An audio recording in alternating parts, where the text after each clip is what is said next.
Assalamualaikum warahmatullahi wabarakatuh. Kita bertemu lagi di pertemuan mata kuliah algoritma dan struktur data. Nah, di minggu lalu kita masuk ke pembahasan struktur persabangan. Nah, untuk struktur persabangan sendiri ini kita dibagi jadi dua video. Di video pertama minggu lalu kita menjelaskan tentang struktur persabangan untuk berbagai macam alternatif. Ada alternatif pertama atau satu alternatif, 2 alternatif, dan juga 3 alternatif. Nah, pada video kali ini kita akan menjelaskan, mengenai struktur persabangan dengan banyak kondisi dan juga untuk persabangan di dalam persabangan atau kita kenalnya dengan istilah nested if. Oke, kita share screen dulu. Sebelum kita masuk ke penjelasan video di pertemuan kali ini, kita akan review sedikit tentang struktur persabangan di minggu lalu. Nah, contohnya di sini, untuk struktur persabangan satu kondisi. Nah, untuk struktur persabangan satu kondisi ini kondisi di mana atau struktur yang kita akan, tuliskan apabila gitu ya, apabila, kondisinya bernilai true atau hanya untuk kondisinya true saja. Artinya untuk kondisi false-nya itu tidak kita definisikan. Contohnya seperti ini. Jadi if, kondisi, lalu then, lalu ini adalah statement-statement yang akan dijalankan jika kondisinya itu bernilai true, seperti itu. Lalu jangan lupa ada and if. Nah, di Python itu, cukup sederhana ya. Kita cukup mengganti, kata then-nya itu menjadi titik dua. Nah, saat kita enter, dia akan membentuk sebuah indentation. Nah, indentation ini yang akan diterjemahkan oleh Python, sebagai statement-statement yang dijalankan di dalam if-nya. Nah, kalau misalnya ini sejajar dengan if-nya, seperti ini ya, ini ada statement ini tidak dijalankan di dalam if atau bukan bagian atau badan dari if-nya. Jadi jangan lupa ingat kembali bahwa di Python itu indentation sangat penting. Nah, untuk yang ini bukan satu kondisi atau dua kondisi ya, maaf. Alternatif, dua alternatif, dan juga ini untuk yang banyak alternatif. Oke, maaf. Eh, untuk yang dua alternatif, ini kita mendefinisikan untuk kondisi true dan juga kondisi false-nya. Nah, contoh di sini, jika kondisinya itu bernilai true, maka statement ini yang akan dijalankan. Nah, tapi kalau kondisinya ternyata false, apa yang akan dijalankan? Nah, di sini ada statement else di sini, ada perintah else-nya, itu menjalankan statement yang dikerjakan apabila kondisinya bernilai false. Lalu jangan lupa and if. Nah, di Python sama, then-nya itu ditambahkan dengan titik dua, dan jangan lupa di else-nya itu tambahkan juga titik dua, seperti ini. Nah, untuk persabangan yang memiliki lebih dari dua alternatif, nah di sini dicontohkan untuk yang tiga alternatif, mohon maaf ini, alternatif. Nah, di sini pertama kita akan cek dulu di kondisi yang pertama. Jika dia true, maka jalankan statement di bawahnya. Nah, kalau misalnya dia tidak true atau false kondisinya, maka dia akan cek dulu kondisi yang false tersebut cocok nggak dengan kondisi yang kedua. Nah, kalau misalnya true, maka dia akan jalankan statement untuk kondisi yang kedua. Nah, kalau ternyata nilai yang kita masukkan itu tidak memenuhi syarat atau tidak bernilai true untuk kondisi pertama dan kondisi kedua, maka masukkan ke kondisi yang ketiga. Nah ini, maaf, statement yang ini, else-nya, kalau kondisinya false. Nah jangan lupa and if-nya ditutup, and if ini adalah and if untuk penutup yang if kondisi kedua. Nah lalu ada and if di sini adalah if untuk penutup if yang pertama, seperti ini. Nah, kalau di Python ya sangat sederhana. Cukup if kondisinya satu apa, titik dua, statementnya apa yang dijalankan. Lalu kalau misalnya untuk kondisi kedua, kita cukup lakukan elif. Nah, ini bukan else if ya, tapi elif. Kondisi yang keduanya apa, lalu jalankan statement jika kondisi satunya false. Seperti itu. Nah, kalau masuk ke kondisi yang ketiga ya ini. Statement yang akan dijalankan, else. Kalau misalnya 4 Pak, 4 alternatif, berarti sini ada elif lagi, seperti itu. Jadi simpelnya kalau 3 alternatif berarti kan, cukup 2 struktur if ya. Jadi if kondisi yang pertama, elif kondisi kedua, lalu else seperti ini. Nah, itu harus diperhatikan. Nah, kita masuk ke pertemuan kali ini, yaitu untuk, percabangan untuk, berbagai macam kondisi atau banyak kondisi. Soalnya kan kondisi cuma satu ya, tapi alternatifnya yang banyak. Nah, kita akan belajar bagaimana kalau kondisinya itu ada banyak. Artinya sebuah statement itu dikerjakan dengan syarat memenuhi 2 atau 3 kondisi atau lebih, seperti itu. Begitu juga untuk if bersarang atau nested if. Simpelnya seperti di persabangan ya, maaf, seperti di persimpangan, kita akan masuk ke persimpangan B jika kita sudah melewati persimpangan A. Nah, jadi persimpangan A misalnya kita punya 2 jalan ya, 2 jalur alternatif. Nah, misalnya 1, 2, 3 misalnya. Nah, kalau kita masuk ke jalur yang kedua, dia akan masuk ke persimpangan yang B. Jadi ada if yang dijalankan di dalam if-nya. Nah, mungkin akan detailnya akan dijelaskan di slide. Oke, kita masuk dulu ke slide-nya. Nah, pertama kita akan jelaskan untuk yang memiliki banyak kondisi. Nah, jadi kalau kita lihat pengertiannya, terkadang dalam sebuah percabangan membutuhkan lebih dari satu kondisi. Contohnya, seorang anak akan mendapatkan hadiah dengan syarat, nah, mendapatkan ranking 1 dan juga mendapatkan nilai rata-rata lebih dari 8. Dari contoh di atas ini, ada 2 syarat untuk mendapatkan suatu hadiah. Itu menandakan sebuah percabangan dengan 2 buah kondisi. Nah, karena menggunakan lebih dari satu kondisi, maka dibutuhkan operator logika yang berperan sebagai kata sambung. Nah, operatornya adalah AND atau OR. Nah, di sini ada AND dan OR ya. Jadi, operator AND itu akan menghasilkan kesimpulan true jika seluruh kondisinya itu bernilai true. Nah, kalau di kasus ini artinya untuk 2 kondisinya bernilai true. Kalau OR di sini jika salah satunya bernilai true. Nah, kita akan contohkan saja di sini. Nah, ini adalah algoritmanya. Nah, ini struktur algoritma jika dia menggunakan operator AND dan juga menggunakan operator OR. Nah, ini hampir sama ya. Di sini ada kamus, ya di atasnya ada algoritma ya. Detailnya algoritma perhitungan nilai misalnya. Atau hadiah misalnya, dan seterusnya. Initial state dan final state-nya jangan lupa. Nah, ada kamus, kamusnya kita butuh ranking dan juga rata-rata. Nah, inputnya ranking dan juga nilai rata-rata misalnya. If jika dia ranking 1 dan rata-ratanya itu di atas 8, maka outputkan anak berhak dapat hadiah. Else outputkan anak tidak berhak hadiah. And if. Karena di sini untuk struktur if-nya 1 ya. Jadi tidak ada else if seperti ini. Nah, kemudian untuk yang OR di sini sama, hanya membedakan operator logikanya ya. Ini AND, ini OR. Nah, saat kita implementasikan ke Python, seperti ini ya. Ranking sama dengan integer, input ranking, lalu rata-ratanya adalah float, input rata-rata. Nah, if rankingnya sama dengan 1 dan rata-rata lebih besar dari 8, then-nya ganti menggunakan titik 2. Print anak berhak dapat hadiah. Else print anak tidak berhak dapat hadiah. Contohnya kita akan eksekusi.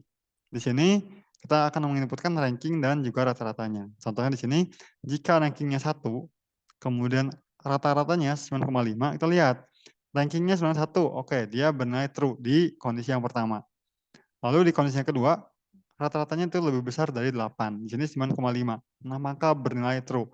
Maka akhirnya kesimpulan dari statement ini dia bernilai true karena kondisi yang pertama dia true dan true.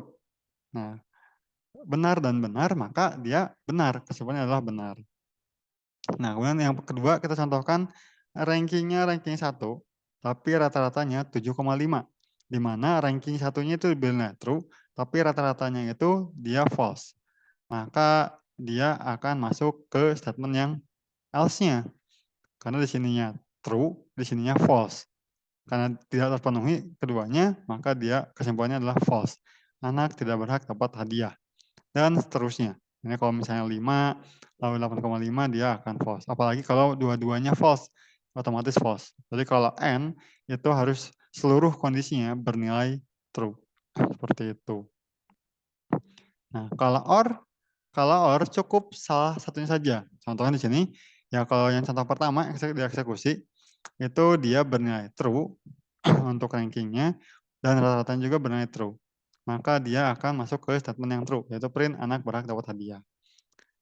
Nah, kalau misalnya ini rankingnya 1, tapi rata-ratanya 7,5.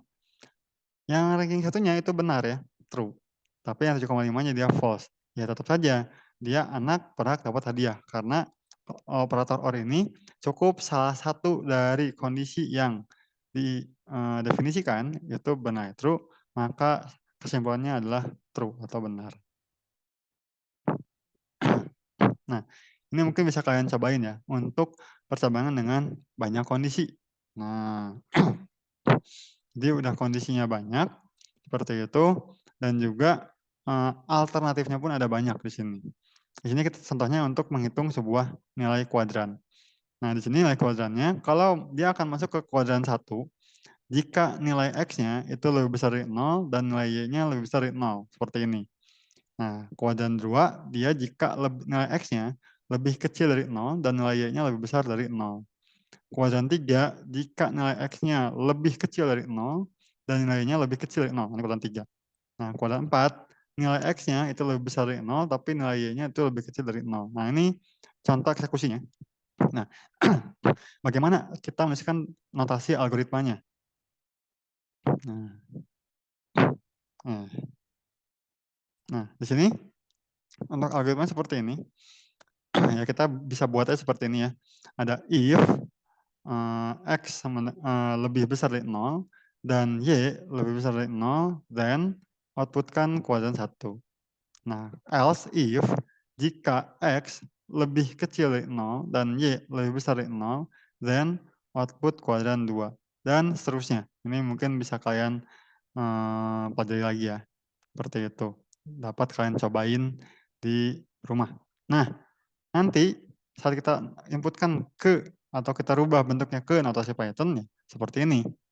Nah, di sini X itu float misalnya, lalu Y-nya itu kita buat jadi float juga.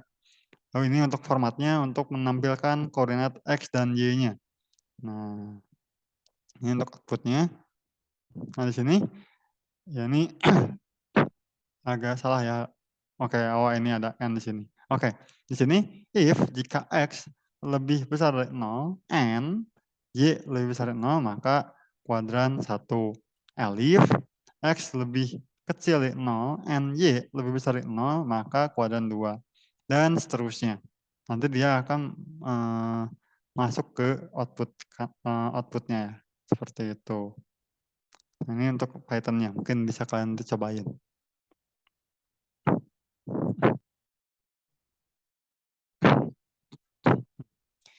Begitu juga untuk nilai ya.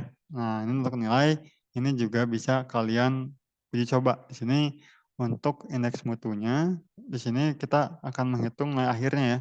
Jadi kita masukkan nilai tugas, nilai UTS, dan juga nilai UAS. Lalu muncul nilai akhir. Ini hasil dari rumus, hasil perhitungan dari 30% dari tugas dan 30% dari UTS, kemudian 40% dari UAS. Hasilnya apa? Nah, nanti kalau nilai akhirnya itu berada di range 80 sampai 100, maka dia dapat nilai A. Nah, kalau di sini kan ingat ya, ini kan lebih besar sama dengan 80. Tapi kalau di sini 80 lebih besar dari nilai. Artinya itu nilai ini itu di bawah dari 80. Nah, 79 dan sebagainya. Intinya di bawah 80. Maka dia B. Dan seterusnya. Seperti ini. Ini adalah contoh hasil eksekusinya yang diharapkan. Nah, ini untuk di sini ini udah masuk ke Python-nya ya. Kalau di Python seperti ini ya, ada float, input nilai tugas, UTS-nya float, input nilai UTS, lalu UAS-nya float, input nilai UAS. Nilai akhirnya 0,30 kali tugas, ditambah dengan 0,30 kali ITS, ditambah 0,40 kali UAS. Nah ini 0,30, 0,30 ini jangan bingung ya, dari mana Pak? Ini kan 30 dibagi dengan 100. Jadi bisa 0,3 atau 0,30 itu sama hasilnya. Ini untuk proses percabangannya ya. Ada if nilai akhir lebih kecil sama dengan 100, and nilai akhir lebih besar sama dengan 80. Nah, di Python sendiri, selain menggunakan notasi seperti ini, kita juga bisa lakukan dengan notasi seperti ini. Jadi kita bisa tuliskan variabel nilai akhirnya itu di tengah-tengah. Nah, seperti ini, hampir mirip seperti yang ada di tabel ya. Nah, seperti ini. Ini harusnya ada lebih sama dengannya ya, yang 100 ini. Nah, dia akan mirip. Jadi nggak perlu seribet ini misalnya untuk range nilai ya terutama. Kita bisa lakukan implementasikan seperti ini. Jadi variabel nilai akhirnya itu di tengah-tengah, kemudian dia 100 di sini, 80 di sini. Ya mau dibalik pun silahkan. Artinya sini kan 80 itu dia harus lebih besar sama dengan ke nilai, berarti di sini lebih kecil sama dengan nilai akhir, lalu 100 di sini. Nah, lebih kecil sama dengan seperti itu. Ini untuk menentukan range, simpelnya jadi si nilai akhir ini ada di range 80 sampai dengan 100. Nah, oke. Kemudian ada operator not. Jadi tadi kita udah belajar tentang operator, and dan or. Nah, kemudian ada operator not. Not ini untuk mengembalikan atau membalikkan nilai boolean. Nah, jika Anda punya sebuah variabel atau nilai true, maka jika not true akan menghasilkan false. Begitu pula sebaliknya. Jika Anda mempunyai variabel atau nilai false, maka jika not false akan menghasilkan true. Nah, di sini contohnya, kita akan buat sebuah aplikasi yang akan menampilkan status seorang apakah masih anak kecil atau sudah dewasa. Inputan yang diinputkan oleh user atau dimasukkan oleh user adalah umurnya. Kemudian prosesnya, seseorang itu akan disebut masih kecil jika berumur kurang dari 17 tahun. Jika telah berumur lebih besar atau sama dengan 17, maka dianggap dewasa. Outputnya adalah menampilkan status orang atau anak itu dewasa atau anak-anak. Nah, di sini kita akan inputkan umur. Nah, kemudian kita buat sebuah variabel namanya dewasa sama dengan, nah ini kita bisa juga nih memasukkan hasil boolean kayak umur lebih besar dengan 17, itu kan itu jadi boolean ya, true atau false. Nah, dewasa di sini sama dengan umur lebih besar sama dengan 17. Jadi kalau kita umurnya diinputkan 17, maka dia akan di sini dewasanya adalah umur kan 17, apakah lebih besar sama dengan 17? Sama, maka dia true. Seperti itu. Nah, di sini ini di-print-kan. Jika not dewasa, begini, boleh diganti dengan if dewasa sama dengan false ya. Jadi kan sini dewasanya itu true. Nah, kalau berarti kan jika dia belum dewasa, maka apa yang terjadi? Print Anda masih anak-anak, seperti itu. Nah, kemudian kalau misalnya dia true, seperti itu, nah maka Anda sudah dewasa. Karena tadi kan sini ya, ini kan not dewasa ya, not dewasa kan berarti kan jika dia false, berarti ya, dewasanya false, maka Anda masih anak-anak. Tapi kalau misalnya true, maka Anda sudah dewasa. Nah, tadi kan ini true ya. Nah, jadi dibalik nih. Kalau tadi kan kita ngelihatnya jika kondisinya true, maka sampel yang pertama dijalankan. Nah, ini mah false duluan yang dieksekusi, kemudian baru true-nya. Nah, kayak gitu. Ini mungkin sangat jarang dipakai ya, sangat jarang digunakan, tapi ini memang ada. Nah, kemudian kita masuk ke yang if bersarang atau nested if. Nah, percabangan bersarang adalah percabangan yang berada dalam percabangan lain. Nah, percabangan bersarang digunakan ketika Anda memiliki percabangan yang memerlukan percabangan lain di dalamnya. Jadi ada percabangan, hasil atau statement yang harus dijalankannya itu harus masuk dulu ke percabangan yang lain, seperti ini. Nah ini, strukturnya ada if, kondisi, if, lalu ada and if seperti ini, jangan lupa. Ini and if untuk kondisi if di sini, dan and if ini untuk kondisi yang di sini. Ini bisa dipelajari lagi. Contohnya di sini, kita akan buat suatu aplikasi untuk memeriksa apakah seorang warga negara Indonesia berhak untuk ikut pemilihan umum atau tidak. Nah, kita akan menginputkan umur serta status nikah. Status nikah hanya ditanyakan, di sini disebutkan ya, status nikah ini hanya akan ditanyakan ketika umur masih di bawah 17 tahun. Artinya jika umurnya di atas 17 tahun, status nikah itu tidak akan kita tanyakan.